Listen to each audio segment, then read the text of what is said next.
Gideão, juntamente com a sua esposa, com os seus filhos, amém? E eles vieram lá do Barreiro, ok? Não é isso, pastor? Ali, do outro lado do rio, também, olha, aproximadamente uns 60 quilômetros, né?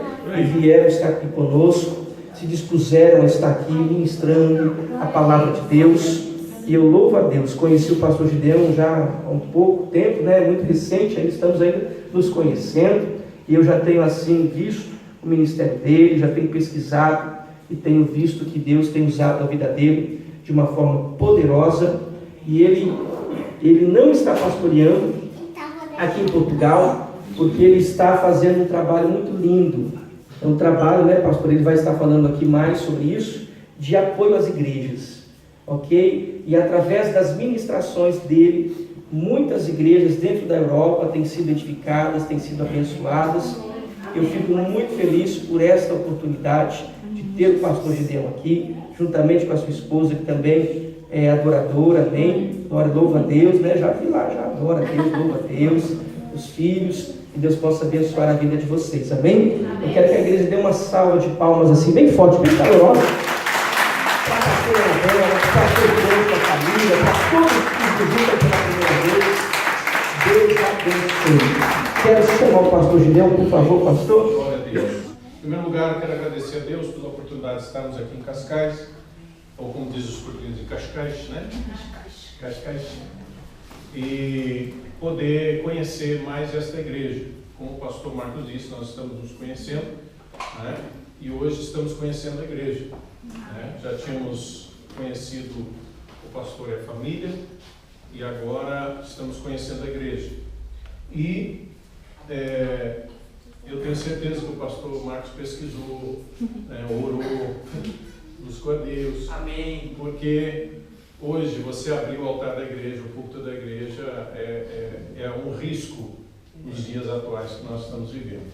Então, o pastor Marcos, além de bom pesquisador, também é corajoso, né, por nos dar a oportunidade de estarmos aqui para ministrar algo da parte de Deus. Nós fazemos parte do ministério chamado International Kingdom School, Escola do Reino Internacional. Nós temos ministrado em muitos lugares aqui na Europa, Estados Unidos, e Deus tem feito uma obra de restauração, ok? Tão importante quanto a semente que vai ser plantada na terra, é a terra que recebe a semente. Você pode ter uma excelente semente, mas se você tiver uma terra ruim, não vai produzir. Então é necessário ter uma boa semente. A palavra de Deus é a boa semente.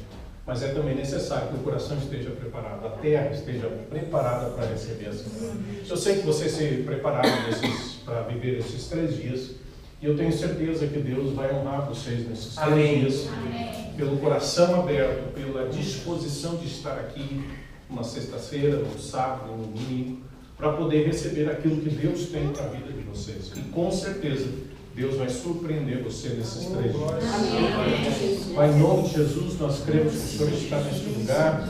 Queremos, ó Pai, neste momento, declarar, ó Deus, sobre este lugar, e sobre esta igreja, e sobre este povo que está aqui reunido, que o Senhor tenha primazia neste lugar, que o Teu Espírito Santo é o único Espírito autorizado aqui a ministrar, é o único Espírito autorizado aqui a tocar os nossos corações, a nossa alma e a nossa mente. Leva cativo agora, assim, toda a mente à obediência de Cristo, em nome de Jesus. Amém? Amém. Essa conferência começa com, eu vou falar 3 dias aqui sobre o reino de Deus, sobre princípios do reino de Deus, que são princípios norteadores da nossa vida. Há um tempo atrás, alguns anos atrás, Deus mudou a minha pregação, Deus mudou a minha visão, Deus mudou algumas coisas em mim acerca do reino de Deus, acerca daquilo que é urgente hoje para a igreja. Eu creio que nós estamos vivendo um tempo profético. Eu creio que nós estamos vivendo um tempo profético da igreja. Mas Deus me levou a entender que a igreja tem as suas feridas. E chegou a hora da igreja encarar as suas feridas. Chegou a hora de nós começarmos a olhar para as nossas feridas, para aquilo que hoje são as imperfeições da igreja, as feridas da igreja, as mazelas da igreja. E então Deus me deu alguns seminários. E um deles, essa conferência que eu vou ministrar aqui nesses 3 dias. Hoje eu vou falar sobre o DNA do reino, amanhã eu vou falar sobre príncipes com mente de mendigo e domingo eu vou falar sobre restaurando a visão do reino. Eu gostaria que você não faltasse nenhum dia, não porque por capricho meu, mas é porque você vai ser desatado em cada área que você, conforme você for sendo ministrado, Deus vai desatando você. Então hoje nós vamos falar sobre o DNA. Em primeiro lugar, querido, a situação da igreja hoje quando eu falo igreja, logicamente eu não estou falando esta igreja em específico, estou falando da igreja do Senhor Jesus. A igreja hoje, ela tem muitas dificuldades. Se nós olharmos um tempo para trás, eu tenho mais de 30 anos no Evangelho, tenho mais de 30 anos, eu praticamente nasci, só não nasci na igreja porque nasci no hospital, mas fui criado na igreja, E nesses mais de 30 anos, eu não vi uma geração tão difícil como a geração que nós estamos vivendo hoje.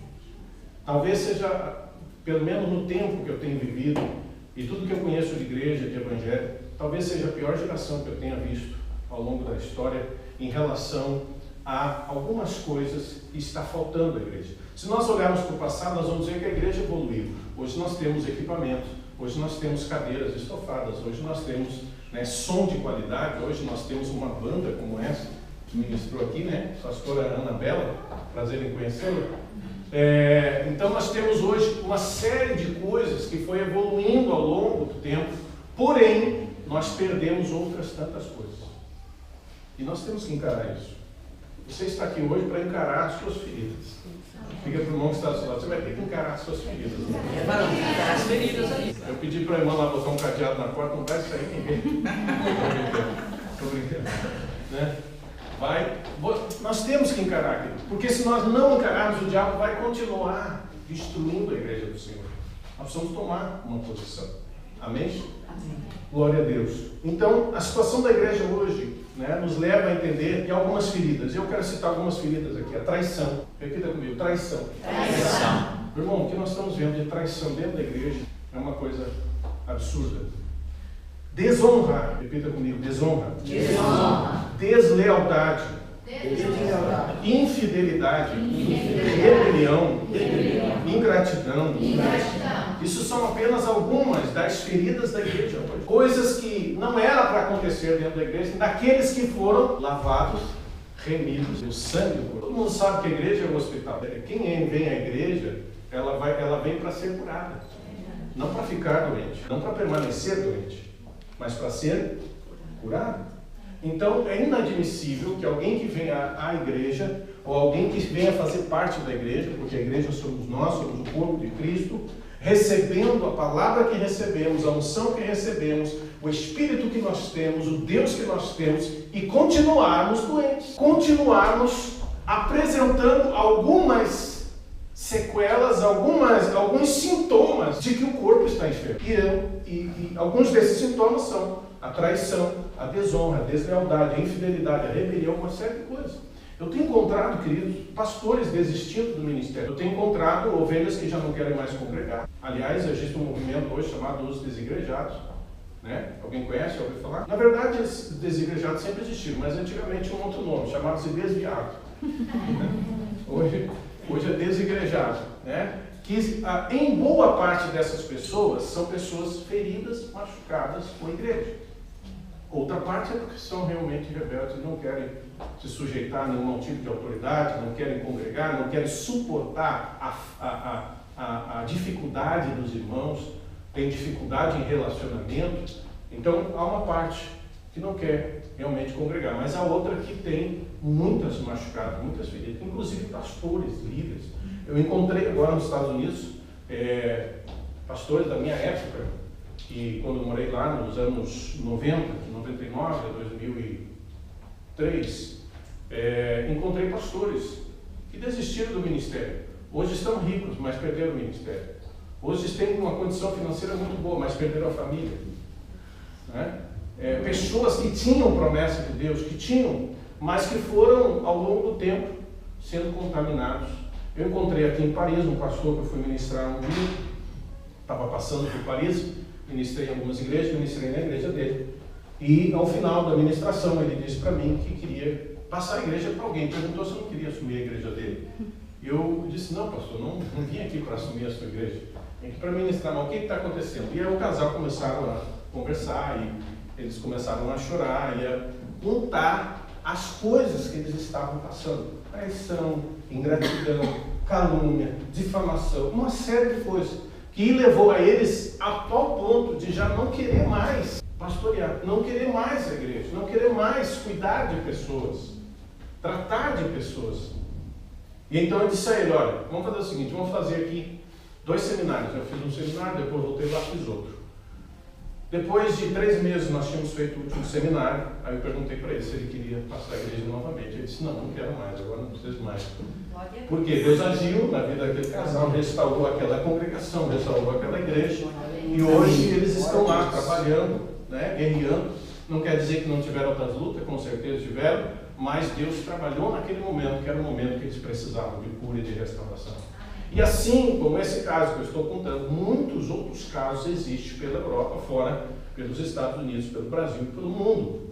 Porque o diabo tem trabalhado para ferir, machucar, né, causar sequelas à igreja, para que a igreja não funcione, para que a igreja não cumpra o seu papel. Aleluia. Por que, queridos? A igreja não é o reino, a igreja faz parte do reino. O reino de Deus, a Bíblia diz que não é comida nem bebida, né? Porque o reino de Deus é espiritual. Mas ele se manifesta no físico através da igreja. Repita comigo. A igreja é representação de um reino. Aleluia. Eu tenho dito que nós temos muita gente na igreja e pouca gente no reino. Muita gente que faz parte da igreja, mas não conhece o reino. Se não conhece o reino, também não conhece o reino, porque todo reino tem um reino. E muitas vezes nós estamos na igreja, nos tornamos até dizimistas, ofertantes, né? Participamos da ceia, fazemos tudo ali que tem que ser feito, mas muitas vezes nós ainda não nascemos no reino. Nós vamos ver nessa noite o que é o DNA do reino. Então a situação da igreja hoje é isso. Nós temos que falar isso abertamente. Há mazelas, há coisas que nós precisamos tratar. Todos concordam com isso? Amém. Porém, há um tempo profético também. Amém. Onde Deus vai curar, onde Deus vai restaurar ministérios, onde Deus vai restaurar a igreja, onde Deus vai restaurar casamentos, onde Deus vai restaurar filhos, onde Deus vai restaurar maridos, onde Deus vai restaurar esposas, onde Deus vai restaurar a tua família, onde Deus vai restaurar a tua vida financeira, a tua vida material. Há um tempo profético para isso. E eu creio que nós estamos vivendo esse tempo profético nas nossas vidas. Amém? Amém. O que é DNA, querido? O DNA é, na verdade, um código genético, né? Ou ADN, aqui em Portugal chama ADN. O DNA, o que é? Um código genético. O corpo humano é composto de células, e dentro das células existe um núcleo, dentro do núcleo os cromossomos, e dentro dos cromossomos está a codificação genética, o código genético, que você herdou do teu pai, da tua mãe. 21 cromossomos da mãe, 21 cromossomos do pai, foram 42 cromossomos que você recebeu, como os especialistas chamam isso de carga genética. Você recebe uma carga genética quando você é concebido no ventre. Lá na junção do espermatozoide com o óvulo, acontece ali a transferência dessa carga genética que todos nós aqui recebemos. O DNA, o que é? Na verdade, é como se fosse um disco rígido, um hard disk de um computador, onde guarda todas as informações da tua genética, dos cromossomos e tudo aquilo que você recebeu, né? Recebemos, então, essa carga genética. Algumas universidades dos Estados Unidos, como a Universidade de Califórnia, a Universidade de Harvard e a Universidade de Minnesota, realizaram um estudo em relação a isso. Descobriram que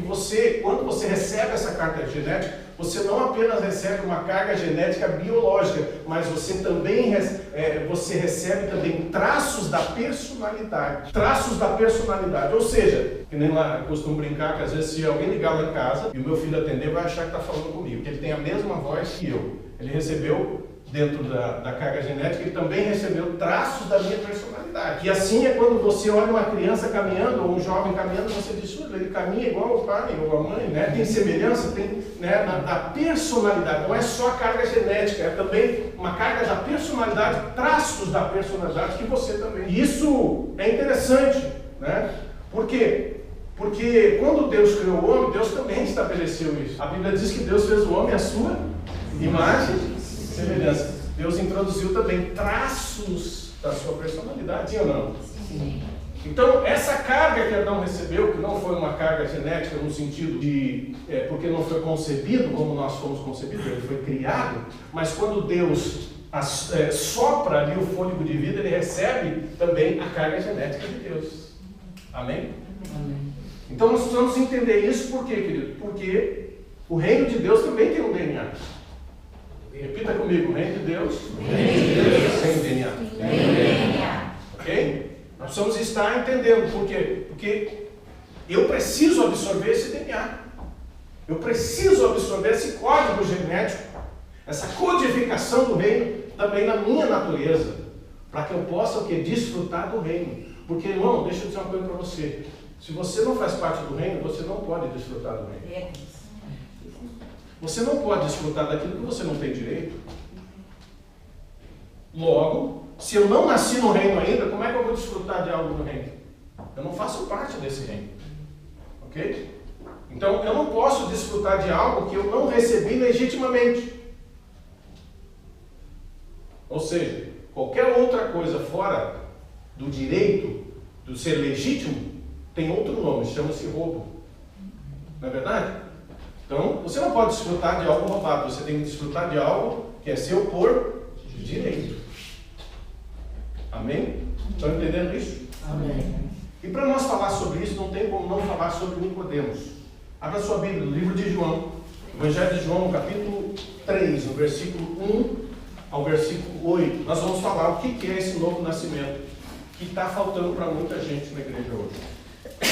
Quantos acharam aí? João 3, do 1 ao 8. Diz assim o texto: E havia entre os fariseus um homem chamado Nicodemos. Ele não era um qualquer, ele era príncipe dos judeus. E este foi ter de noite com Jesus e disse-lhe: Rabi, bem sabemos que és mestre, vindo de Deus, porque ninguém pode fazer estes sinais que tu fazes se Deus não for com ele. Jesus respondeu e disse: na verdade te digo, que aquele que não nascer de novo não pode ver o reino de Deus. Disse-lhe Nicodemos: como pode um homem nascer sendo velho? Pode porventura tornar a entrar no ventre da sua mãe e nascer?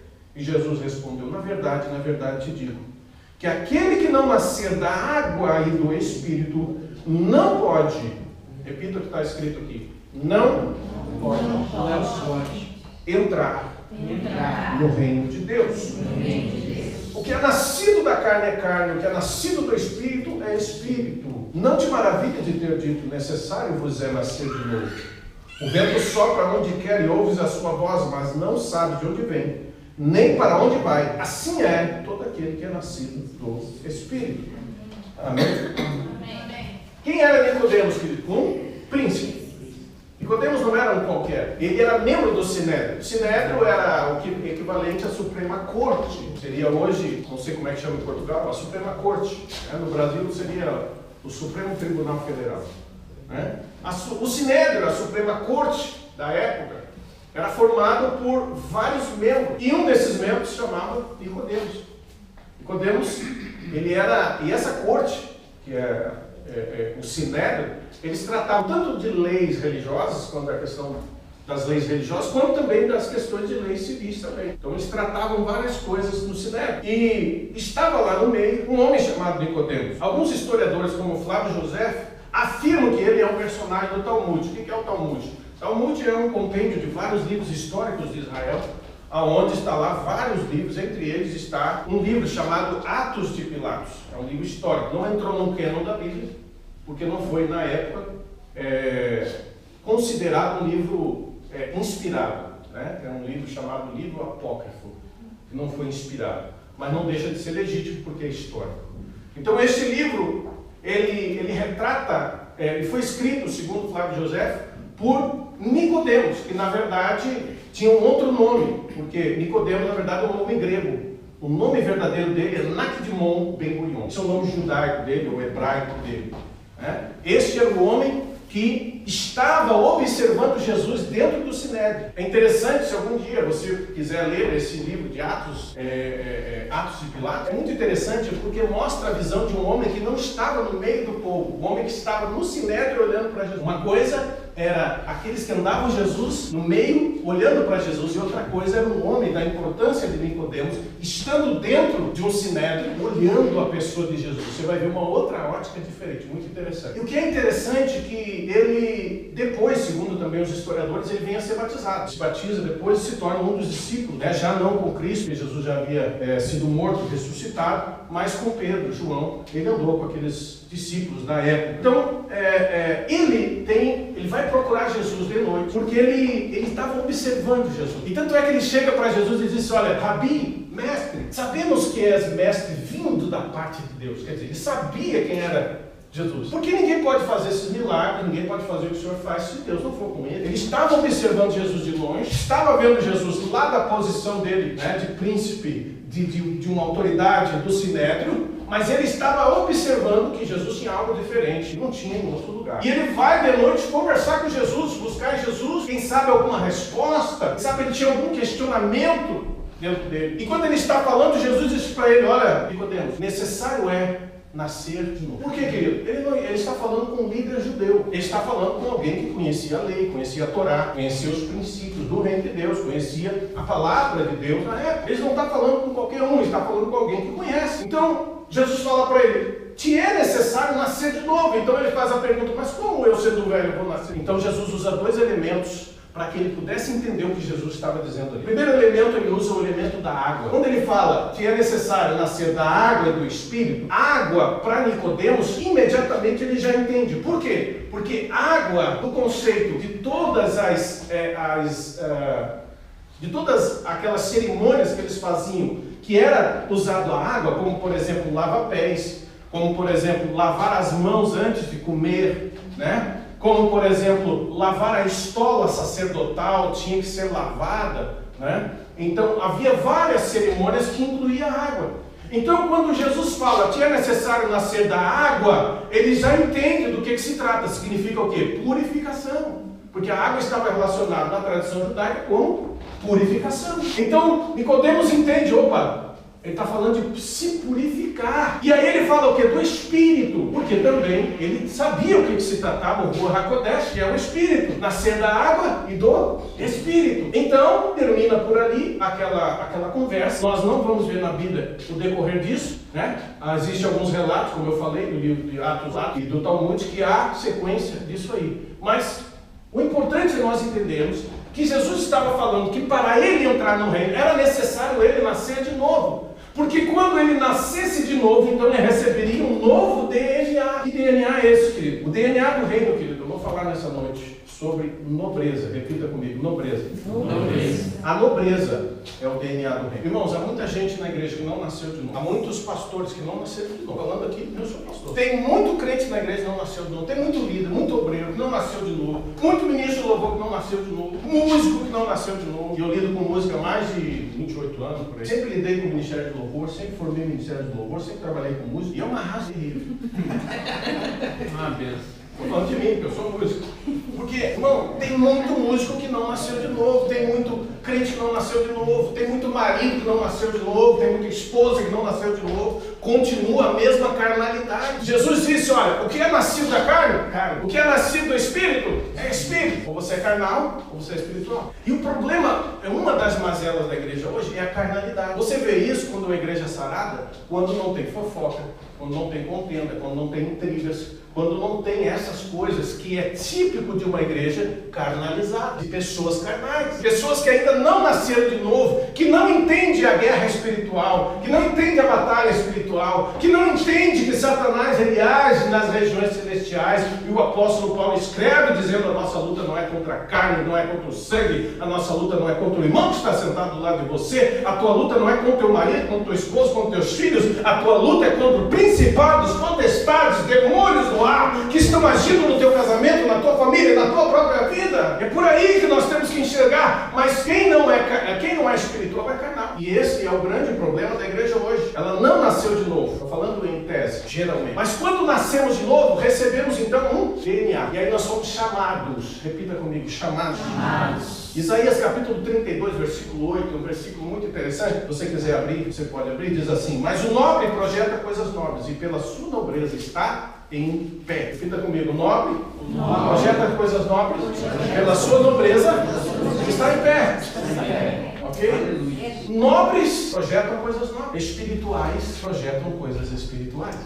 Carnais projetam coisas carnais. Nós temos um chamado agora no reino. Se nós nascemos de novo, temos um chamado no reino, recebemos um novo DNA, um novo código genético, uma codificação especial do reino de Deus no nosso coração, na nossa vida. Carregamos agora esse novo código genético para sermos uma coisa. Repita comigo, nobre.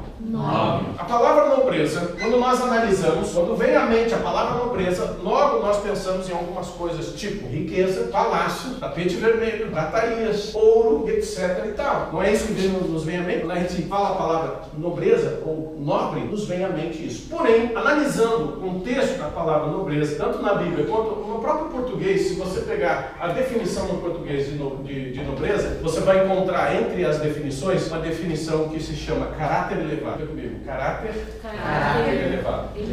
Queridos, é exigido de um nobre que ele tenha um caráter. Não era aceitável na Idade Média, onde se consolidou essa ideia de nobreza. Na Idade Média existiam dois tipos de nobres. O primeiro era aqueles que nasciam nobres, eram filhos já príncipes ou de reis, nasciam nobres, nasciam em berço de nobreza. E existia um outro tipo de nobre, que era um nobre que recebia o título de nobre por algum serviço prestado à coroa. Relevante serviço prestado, como vereadores, generais, homens que tinham grande serviço prestado por coroa, recebiam títulos de nobre. Só que tem uma coisa: esse que recebia o título de nobre, o dia que ele morria, o título morria com ele. Ele não podia passar para a sua descendência. Só os que nasciam. Necessário-vos é nascer de novo. Porque este DNA, esta nobreza que está no reino de Deus, para passar para nós, é necessário que nós possamos nascer de novo. É através do novo nascimento que você recebe esse título. Aleluia. Por quê? Porque isso também você vai passar para as próximas gerações. Porque você vai criar o seu filho, para que ele também seja um nobre, para que ele entenda o papel dele no reino de Deus. Quem é ele no reino de Deus? Aleluia. Então, quando pensamos em nobreza, nós não estamos falando de coisa material. Nós estamos falando de riqueza, nós estamos falando de caráter. E Deus exigia dos seus nobres, se você olhar, toda vez que um rei abandonava Deus, toda vez que um rei que Deus tinha levantado, você vai ver que todos os reis na história bíblica foram levantados por Deus. Todo Deus que levantou. E você vai ver que toda vez que aquele rei que Deus levantava, ele saía do propósito, ele deixava de ser aquele nobre, aquele homem correto, aquele homem íntegro, aquele homem fiel, aquele homem que tinha as qualidades de nobre, Deus derrubava ele e levantava outro mundo. Toda vez que ele abandonava aqueles princípios que deveriam nortear a vida de um nobre, então Deus derrubava e levantava outro. Deus levanta Saul. O rei Saul foi levantado, foi ungido pelo mesmo profeta que ungiu Davi. O mesmo profeta que ungiu Davi ungiu Saul. Saul foi levantado para ser um rei, para ser um nobre, mas num determinado momento ele falhou. Num determinado momento ele não apresentou as características necessárias para continuar no trono. Deus então derruba. Deus fala com Samuel e diz: até quando terás dó de Saul, havendo eu rejeitado? Irmão, Deus não rejeita o nobre, Deus rejeita aqueles que não têm um DNA do reino. Então Deus derruba Saul, levanta quem? Davi. E aí você vai olhar para a história de Davi e você vai dizer assim: mas Davi foi um nobre porque ele matou o gigante Golias. Irmão, muito antes de Davi matar o gigante Golias, Deus já conhecia Davi. Não foi o gigante Golias. O gigante Golias só deu fama para Davi. Mas o caráter de Davi, sabe onde é que ele adquiriu? Na obediência ao seu pai, quando ele estava cuidando das ovelhas. Você está entendendo isso? Amém. Davi, ele recebeu o DNA de Deus, ele recebeu o DNA da nobreza quando ele obedecia o pai dele, quando mandou o Davi levar suprimentos para os seus irmãos que estavam na guerra, onde o próprio Golias estava lá afrontando o rei de Israel, o Deus de Israel. Então não foi Davi, não foi Golias que transformou Davi num nobre. Davi não se tornou nobre porque casou com a filha de Saul. Davi já era nobre muito antes, quando ele estava lá no anonimato, onde ninguém conhecia Davi. Lá Davi já era um nobre. Deixa eu dizer uma coisa para você, querido: você precisa ser nobre. Não é quando as pessoas estão olhando, pelo contrário, é quando elas não estão olhando. Aleluia. É lá no anonimato, é lá no teu particular, é lá na tua intimidade, é lá quando você está sozinho. É aí que você prova quem você é. Porque eu aprendi uma coisa nesses anos, querido. Deus não está nem aí para o que você possui. Deus não está nem aí para o que você tem. O que importa para Deus não é o que você tem, é quem você é. Repita para o irmão que está do seu lado. Se você acha que você vai impressionar Deus com um carrão zero, você é enganado. Deus não se impressiona com coisas materiais. Deus não se impressiona com o que você possui. Deus se impressiona com quem você é. Sabe como é que Davi impressionou a Deus? Sabe como é que Davi impressionou a Deus? Quando ele disse um dia: eu vou construir uma casa para o meu Deus. Eu vou construir um templo onde Deus será adorado. Deus permitiu Davi construir? Não. Mas Deus sabia que o projeto tinha nascido no coração de Davi. Salomão foi só o executor de um projeto que nasceu no coração de um adorador, de um homem. Aleluia. Aleluia. Você está entendendo aqui? Então, é necessário que nós entendamos que nós temos um chamado para sermos novos. Onde está esse chamado? 1 Pedro, capítulo 2. Versículo 9, quero que você leia comigo. 1 Pedro, primeira carta de Pedro, capítulo 2, versículo 9, vai dizer o seguinte: quantos acharam, digam amém. Amém. Diz assim: mas vós sois a geração eleita, o sacerdócio Real. Não é qualquer sacerdócio, sacerdócio real, nação santa, povo adquirido, para que anuncieis as virtudes. Virtude está relacionado a caráter. Virtudes não é dons, ou isso, aquilo. Virtudes é característica de um caráter. Caráter, o que é caráter? O conjunto de qualidades e defeitos de uma pessoa. Isso é caráter. Quando você diz fulano não tem caráter, isso está errado. Todos têm caráter. A questão é que uns têm caráter bom e outros têm caráter ruim. Porque caráter é o conjunto de qualidades e defeitos de uma pessoa. Ou seja, quando Pedro está falando aqui em 1 Pedro 2,9, ele está dizendo: para que anuncieis as virtudes, as qualidades daquele de quem tem. O que é? Daquele que vos chamou das trevas para a sua maravilhosa luz. Glória a Deus. Então aqui está claro, querido, que você precisa reproduzir virtudes de alguém que te tirou das trevas para a sua maravilhosa luz. Ou seja, por isso que a Bíblia diz que nós temos que ter a mentalidade de Cristo, desenvolver a mentalidade de Cristo. Ou seja, Deus quer levar a igreja a um novo nível. Deus quer levar a igreja a um novo nível. Amém. Glória a Deus. Parar com essa questão de carnalidade, parar com essas coisas da carne, parar com esses negócios, parar com essas picuinhas, parar com essas coisas que não levam a nada, para nos tornarmos príncipes, nobres em um reino e reproduzir aquilo do qual nós fazemos parte. Glória a Deus. Porque tem gente que reproduz coisas do inferno. Logo, se eu reproduzo qualidades que não são, ou defeitos que não são do nosso mestre, quem é o nosso rei? Jesus. Nós fazemos parte de um reino, esse reino tem um rei, esse rei tem qualidades, esse reino tem virtudes, esse reino tem um caráter. Aleluia. Então nós vamos absorver isso. Por quê? Porque é isso que vai mostrar se eu nasci de novo ou não. Não é o quanto você fala em língua estranha, desculpa lá. Não, pastor, mas eu falo 35 tipos de língua estranha. Eu sou um poliglota espiritual. Não, porque eu tenho visão. Eu tenho revelação, eu tenho isso. Meu irmão, não é isso que vai fazer de você alguém que tem o DNA do reino. É as qualidades que você reproduz no seu caráter. É aí que mostra. É por isso que Jesus diz aos seus discípulos, quando Jesus está orando a Deus, pedindo pelos seus discípulos, ele está dizendo: Pai, que eles sejam um, como eu e tu somos um. Para quê? Para que o mundo saiba que tu me enviaste. Aleluia. Uma igreja dividida não vai mostrar para o mundo que Jesus foi enviado pelo Pai.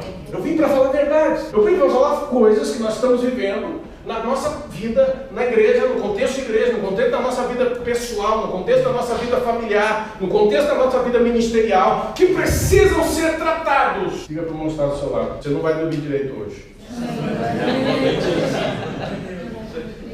Sabe qual é a minha oração? Que você perca o sono na madrugada. Amém.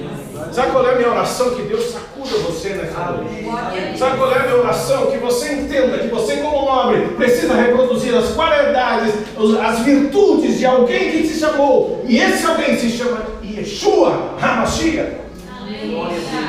Esse alguém é Jesus que comprou. E a Bíblia diz que nós somos transportados do reino das trevas para o reino do Filho do seu amor. Glória a Deus. Para quê? Para quando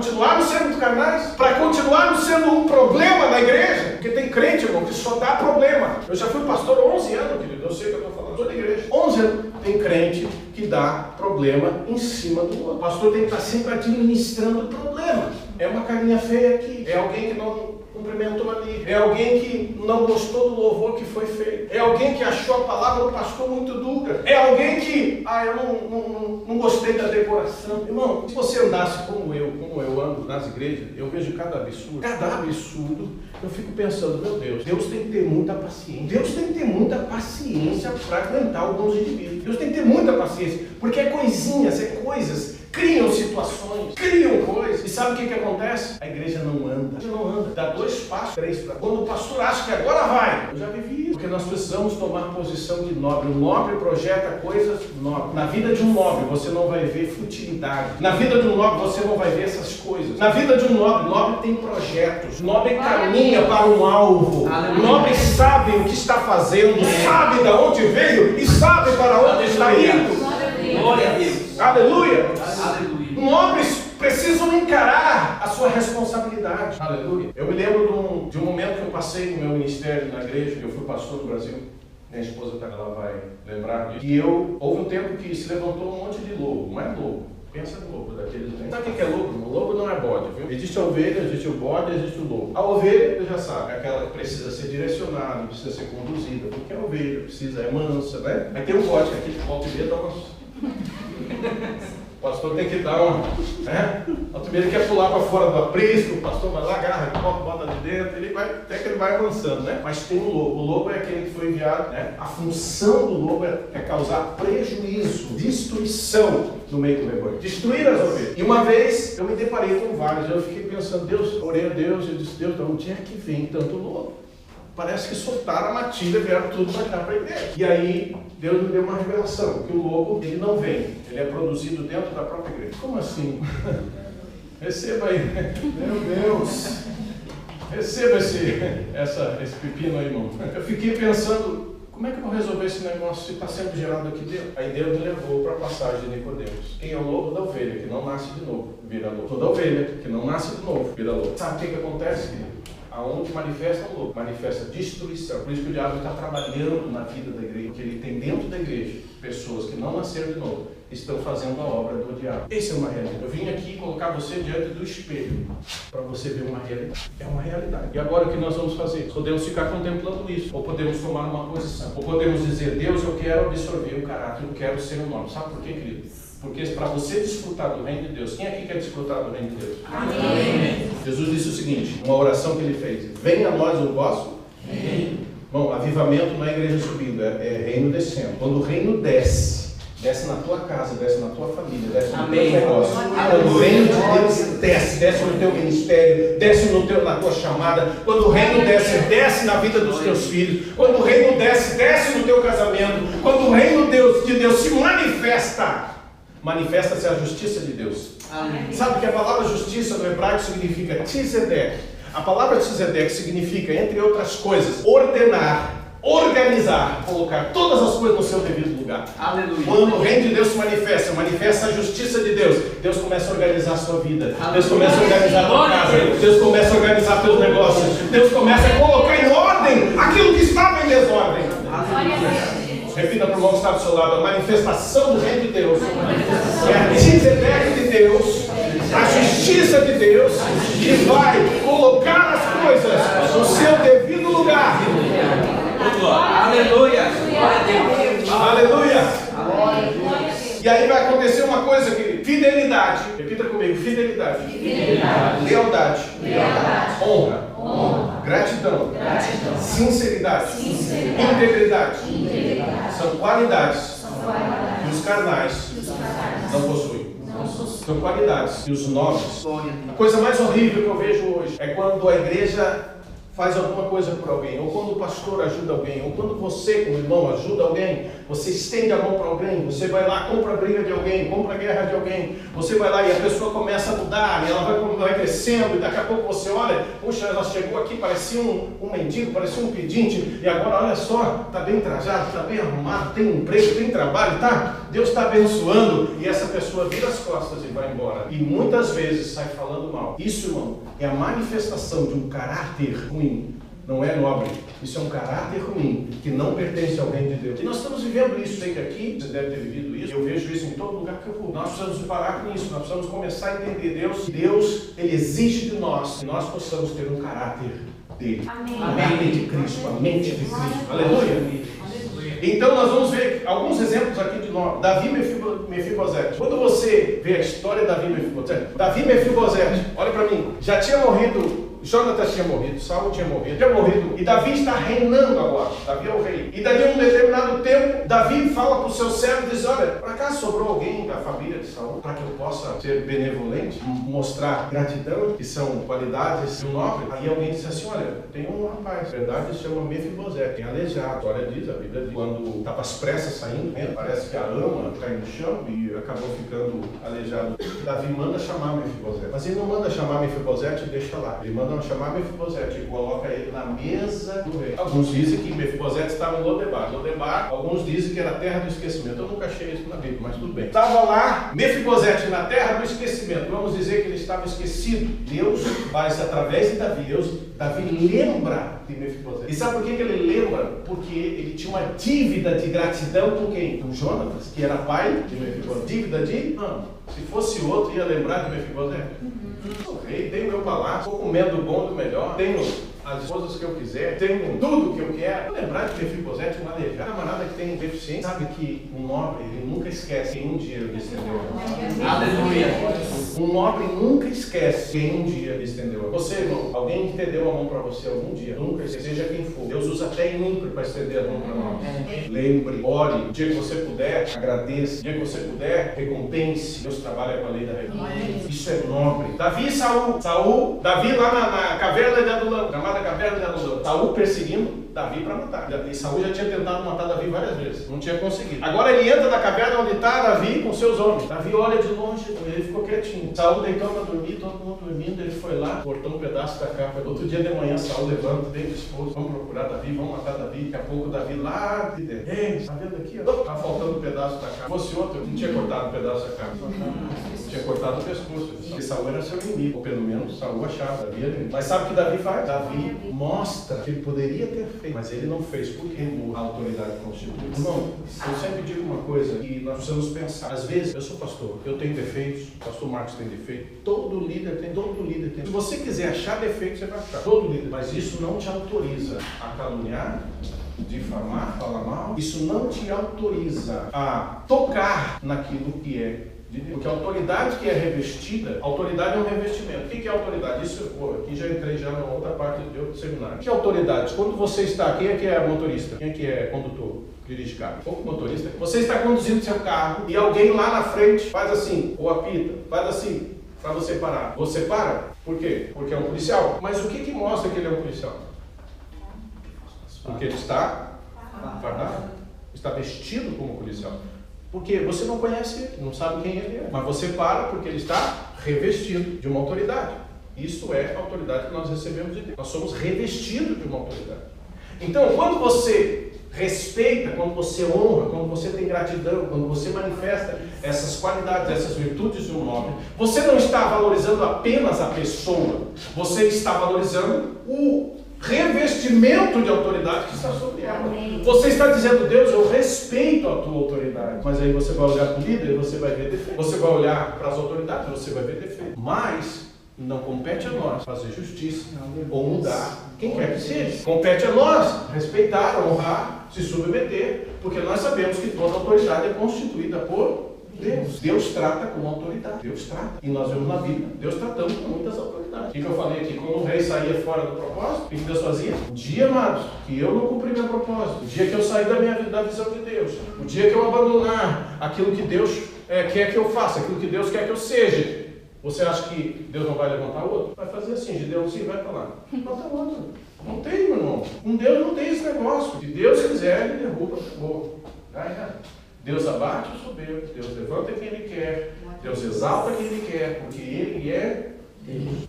Então, nós chegamos a um momento em que Nós precisamos entender de que lado que nós estamos. Precisamos entender, irmão. Que lado nós estamos? Nós estamos do lado do reino ou estamos do lado do mundo? Estamos do lado de Deus ou estamos do lado de Satanás? Não existe meio termo, não existe muro para você ficar em cima. Ou você está com Deus, ou você está no reino, ou você se submete aos princípios do reino, ou você vive segundo a ordem do reino. Repita comigo, abra sua mão assim. São 5 aspectos do reino. O reino de Deus tem uma mentalidade. Desculpa. Em primeiro lugar, o reino de Deus tem uma linguagem. Segundo, o reino de Deus tem uma mentalidade. O reino de Deus, em terceiro, tem uma cultura.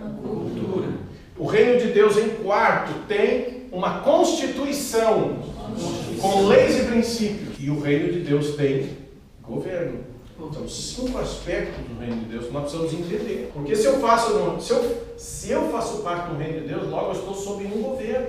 E esse governo de Deus precisa governar a minha vida. Não é aquele negócio que você dá para Deus, né, e toma de volta. Você diz, Deus faz, e aí você vai na frente e faz. Não, ou Deus governa a nossa vida, ou nós somos do reino, ou então nós não estamos do lado certo da história. E o que acontece é que tem muita gente hoje, inclusive fazendo a obra de Deus. Eu agora estou falando para obreiros, falando para ministros, estou falando para quem quer que seja, que atua em alguma área na igreja. Tem muita gente fazendo a obra de Deus usando o princípio de Satanás. O Atmani, um dos maiores escritores que eu já vi na minha vida, o Atmani fala sobre um livro chamado Autoridade Espiritual, e ele fala nesse livro exatamente isso. É impossível você fazer a obra de Deus usando o princípio do diabo. É impossível. Para Deus não é que você está trabalhando. Você pode dizer que está fazendo a obra, mas a obra pode ser de Deus ou pode ser do diabo. Está entendendo? Estou fazendo a obra. Irmão, está fazendo a obra usando o princípio de Satanás, usando rebeldia, usando inveja, tentando derrubar alguém para você assumir o lugar, ou então, né, usando de subterfúgio, usando de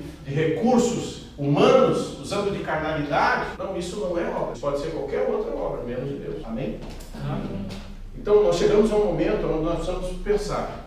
Eu quero esse reino, eu quero nascer de novo. Você vai dizer assim, mas pastor, eu sou crente há 10. Liga para o irmão que está do seu lado. E aí? Pastor, eu sou crente há 20 anos. E aí? E tem de crente, irmão, de carteirinha. Mas é um religioso, não é um adorador, é um religioso. Não conhece o rei. Porque se nós perdemos o reino, se nós perdemos o rei, perdemos o rei. Por isso que o apóstolo Paulo diz o seguinte: prossigo para o alvo da soberana vocação, chamado, fomos chamados para ser nobres. Esse é o nosso chamado. Vamos caminhando na direção para atingir este alvo. Eu quero dizer aqui profeticamente nessa noite, Deus quer restaurar a sua vida. Amém. Eu quero dizer profeticamente, Deus quer restaurar a tua casa. Aleluia. Deus quer restaurar o teu casamento. Deus quer restaurar tuas finanças. Deus quer restaurar, aleluia, tua vida completamente. Quando você começar a praticar princípios do reino, pastor, não tem quem não prospere daqueles que praticam o princípio do reino de Deus. É impossível alguém que pratica os princípios, que reproduz as virtudes daquele que nos chamou das trevas para a sua maravilhosa luz, que não seja um conquistador, que não seja um próspero, que não seja um abençoado nessa terra. Porque prosperidade não é mágica. Com Deus não tem mágica. Com Deus tem resultado. Repita comigo, Deus não trabalha com mágica. Deus trabalha com a lei da semente. Plantou, colheu. Não plantou? Não, mas eu vou fazer a campanha das 7 semanas. Você pode fazer a campanha de 7 semanas, 21. Pode fazer novena, pode fazer o que quiser. Irmão, não vai. Eu conheço gente que não sai de dentro de campanha. Sabe onde ele vai parar? Lugar nenhum. Porque isso é outra pregação. O povo de Israel estava 40 anos rodando ao redor do Monte Sinai. 40 anos, gente. É muito tempo. 40 anos rodando. Sabe por quê? Por causa da rebeldia. 40 anos. E sabe o que acontece? Todo rebelde atrás se arrepende. Quando Deus manda o maná no deserto para o povo, toda manhã o povo levantava, colhia o maná. Deus, olha Deus, estou mandando o maná toda manhã, pastor. Sabe o que era o maná? Maná não é picanha. Maná era a provisão de Deus naquela situação do deserto. Às vezes nós estamos recebendo a provisão de Deus, mas nós estamos sonhando com outras coisas. Meu irmão, as outras coisas virão ao seu tempo. Desfrute do maná que Deus está dando agora. Amém. Ah, mas é maná todo dia. Irmão, arroz com feijão todo dia. Não é o quê? Mas vai chegar o dia que você vai ter a picanha para comer. Eu sou gaúcho, eu sei o que eu estou falando. Você está entendendo? Agora, o povo, a Bíblia diz que o povo fica, a Bíblia diz que o povo fica com fastio. Sabe o que é fastio? Nojo. Enojado, todo dia comendo a mesma coisa, no deserto. Irmão, no deserto eu tenho para comer pedra. É pedra, areia e nem água tem. Está caindo maná do céu, glória a Deus, aleluia. Deus está cuidando de mim. Mas o povo não entendeu assim. E sabe o que acontece? Deus manda serpentes. E a Bíblia diz que pica o povo e morrem milhares de pessoas picadas pela serpente. Por quê? Porque todo murmurador atrai serpente. Todo rebelde atrai serpente. 3 coisas acontecem com quem é picado por uma serpente venenosa. Primeiro, perde a visão. O veneno entra na corrente sanguínea, ataca o sistema nervoso e você perde a visão. Quanta gente dentro da igreja sem visão? Já não vê mais nada. Aliás, só vê críticas, só vê coisa ruim, só vê... Não vê nada de Deus. Você já conhece alguém assim? Não aponta. Não vê nada de Deus, só vê coisa ruim. Perdeu a visão. Outra coisa, a pessoa fica paralisada, os músculos paralisam. Quanta gente você encontra daqui a 10 anos, você vai cumprimentar, pai querido, como é que está? Tudo bem? Estou na mesma. Estou na luta, estou na prova. Aí você pensa assim, bom, deve ser uma outra luta. Não, é a mesma, 10 anos atrás. Fica para o irmão que está do seu lado. Todo murmurador. Terceiro lugar, quem é mordido por uma serpente venenosa, morre de asfixia. O pulmão para de respirar e a pessoa morre de asfixia. Quanta gente dentro da igreja está morrendo? Está morto dentro da igreja. Não sente mais a presença de Deus, não sente mais a unção de Deus, não vê mais graça, não tem mais vontade de nada, não tem vontade de orar, não tem vontade de ler a Bíblia, não tem vontade de nada. Diga para o irmão que está do seu lado. Fique de pé. Fique de pé. Porque hoje, querido, Deus quer desatar um novo tempo na sua vida. Aleluia. Deus vai desatar um novo tempo nessa igreja, nesses 3 dias. Aleluia. Deus vai desatar um novo tempo na tua família. Só os de fé dão amém. Amém. Deus vai desatar algo novo no teu ministério. Amém. Aleluia. Na tua chamada. Amém. Na tua vida pessoal. Na tua vida profissional, financeira. Deus vai desatar um novo tempo na sua vida. Aleluia. Na sua história. Pega na mão do irmão que está ao seu lado. Aleluia. As virtudes de Jesus, o caráter. Mas a partir de hoje, olha, diga, a partir de hoje, eu tomo uma posição nesta conferência. A partir de hoje, eu vou nascer de novo. Se eu ainda não nasci, vou nascer de novo. Vou absorver os princípios desse reino de Deus na minha vida, na minha casa, na minha história. Meu coração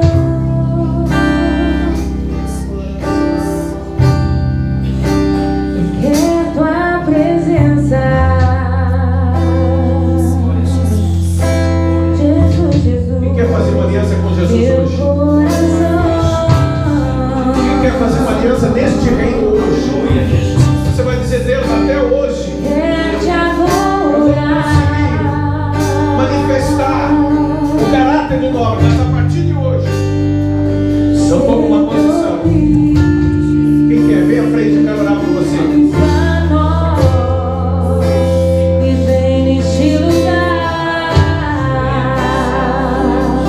amado meu, mestre meu, Senhor. Pode vir. Pode vir, eu quero orar por você. E vem neste lugar, oh, vem.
Até hoje o diabo tem que desonrado. Estou falando com alguém aqui. Até hoje o diabo está te desonrando, está te envergonhando. Mas a Bíblia diz que para cada dia de vergonha, Deus tem dupla honra.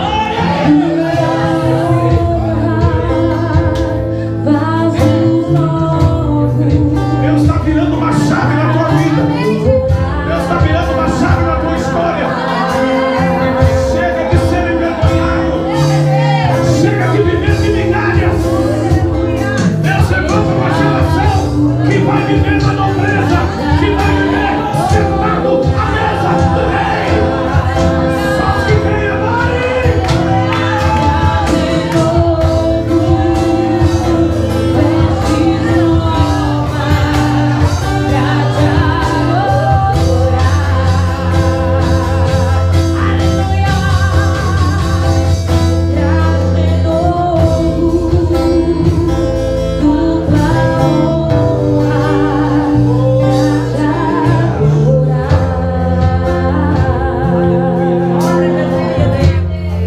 Aleluia.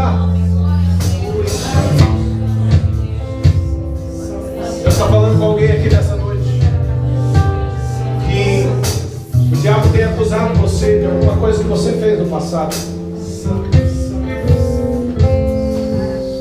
Mas Deus hoje está dizendo: eis que faço nova todas as coisas. Aleluia.